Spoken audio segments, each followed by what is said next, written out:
Friends, today we are going to describe about fault and its types. Fault.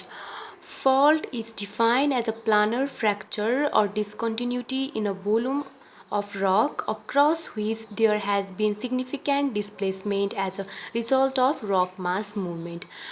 Fault भनेको if we हामीहरूले एउटा रकमा force लगायो भने त्यो रक क्र्याक अथवा फ्र्याक्चर अथवा ब्रेकडाउन हुन्छ। ब्रेकडाउन भइसकेपछि त्यो के हुन्छ, डिस्प्लेस्ड हुन्छ। आफ्नो एक सर्फेसबाट दुईटा पार्टमा डिभाइड भएर के हुन्छ, डिस्प्लेस्ड हुन्छ। त्यसलाई नै हामी के भन्छौँ, फल्ट भन्छौँ।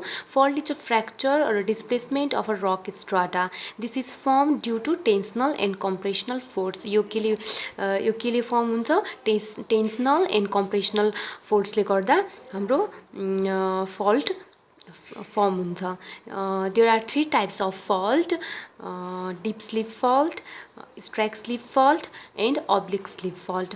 डिप स्लिप फल्ट लाई पनि 3 टाइप्समा डिभाइड गरिएको छ। That is normal fault, reverse fault and thrust fault.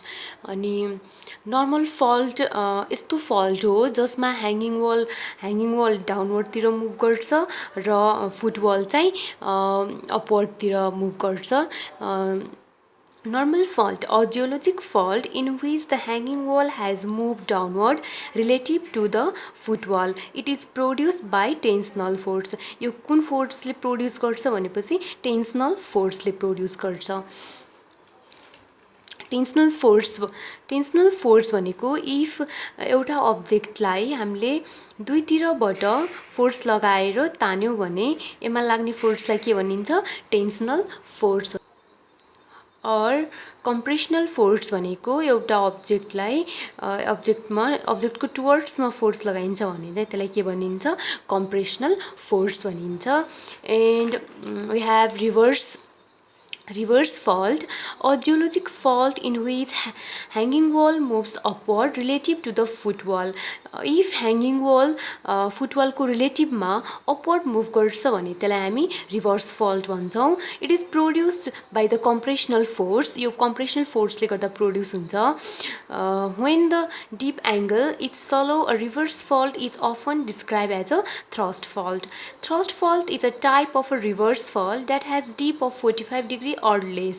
Thrust fault भनेको एउटा रिभर्स फल्ट हो। यसको डिप एङ्गल कति हुन्छ, 45 degree or less than 45 degree हुन्छ। हियर यो चाहिँ फल्ट भयो। यो फल्ट हो। यसको रिलेटिभमा हामीले 2D पिक्चर बनाएका छौँ। यो फल्ट भयो। अनि त्यसपछि यो चाहिँ फुटवल भयो। अनि योसँग बनाएको angle that is dip angle. अनि यो चाहिँ यहाँ चाहिँ स्ट्राइक भयो। अनि यो चाहिँ ह्याङ्गिङ वाल, यो चाहिँ फुटवल।